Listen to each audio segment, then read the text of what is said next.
I think as women, sometimes we don't recognize how powerful it is to a man for us to be happy and for us to show our happiness. Like a man, when he knows he's pleased us, I don't think as women we recognize how powerful that is to a man. Now, you're a man, you can back me up on this, but I don't think we recognize that. No, this is the only reason men leave. Well, there's two reasons, but the main reason men leave women.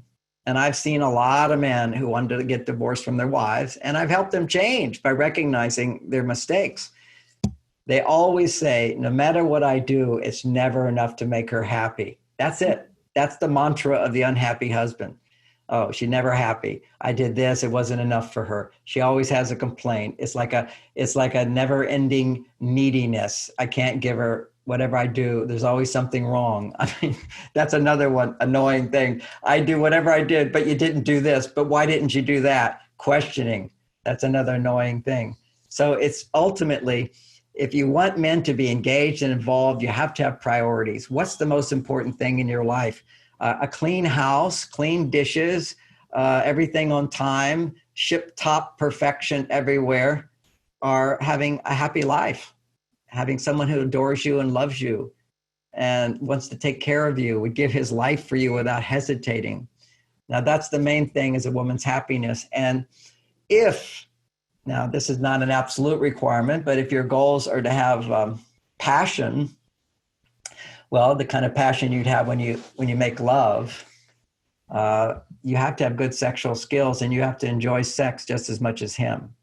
So there's never a man, in my experience, who left a woman who was having regular orgasms, okay? Because that is maximum female happiness. But there's other ways. If you don't have that inclination, and that's not a big motivation for you, it's basically a woman's happiness. But one form of happiness is sexual fulfillment. And if a woman has enough estrogen in order to have orgasms. Now, unfortunately, women don't have training in how to have orgasms. Men don't have training in how to give women orgasms. There's lots of books available. I've written a book called MarsVenus in the Bedroom. There's classes you can take, online classes on particularly becoming very popular about women learning how to have orgasms. But an orgasm is maximum pleasure in your body and a moment of surrender and openness and pure love. And as I said, love is scary. And when you're a woman and you open your heart in an orgasm, you bond to the man. You become, I need you. I depend on you. That's what estrogen is I need you and I depend on you. And that's a very scary place unless you also have a life which is not just dependent on a man. You see, you want to depend on a man for what a man can give you, but you want to depend on yourself for what you can give yourself. You want to depend on your children to give you opportunities for unconditional love. You want to depend upon education so that you're always growing. You want to depend upon the divine or the higher power so you feel you're not alone in this world. You know, there's a lot of different needs that we have. And if you're not aware of all your different needs and how important they are, then suddenly a man becomes your big need. And he should just be one of many. He's dessert as far as I look at it. Now, from my point of view, my wife was dessert, although she wouldn't take that as a compliment, but I do, okay? Which is, just, hey, honey, you've got an amazing life. I just want to be dessert, that's okay. But she to me is the finest dessert in the world. You can't replace that one. But, I have my work. We all have our work. That's so fulfilling. And relationship is so fulfilling. And children is so fulfilling. And, some people aren't going to have children. And some people aren't going to have sex, but they'll find for them what their needs are.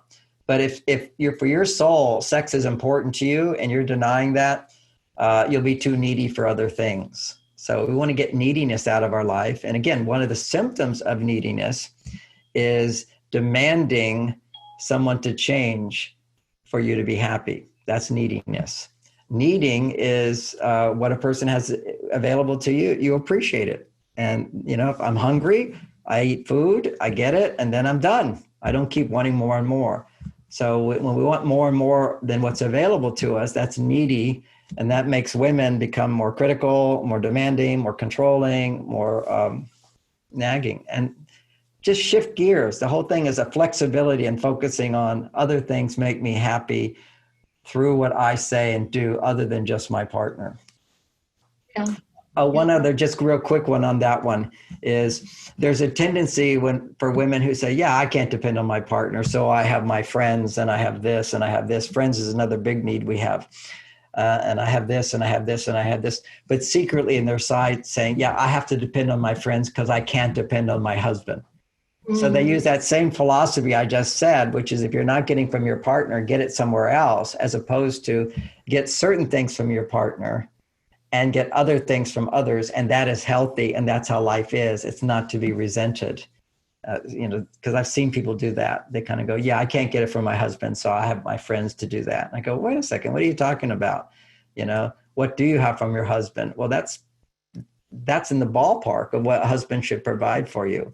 And often husbands will not provide everything that they should provide for you. One, lack of education. But what I've seen mainly is when you need more than what a man can provide, he stops giving. That's it. It's if you have complaints and criticism, you can tell me all day long all the things that are wrong, and you're right. And I would feel what you feel if I was a woman. No problem with that. But how are you contributing to the problem? Holding on to those negative emotions, those resentments, those judgments, the blame. All that stuff gets stuck in our brain. I remember doing a show with Oprah, and she said, yeah, it's like giving free rent to your past, keeping you from being able to appreciate what you have in the now. Well, yeah, that's really powerful. So it's in part knowing and being in tune enough with our own needs to know how to ask for what we want and need. And then it's also not expecting one single person, this partner, to meet all of our needs, and recognizing that it's healthy for us to still have other relationships and other outlets for interests and passions, and to have other needs met. Like I believe, having been married now for almost 14 years myself and spending a long time being single, I believe it's really important to maintain our individuality, our friendships. I think women need other women as far as friendships for us to really feel good, and for us to look at how we can get our various needs met, because that's a huge weight to put on the shoulders of any one individual person. Absolutely. Absolutely. You're right.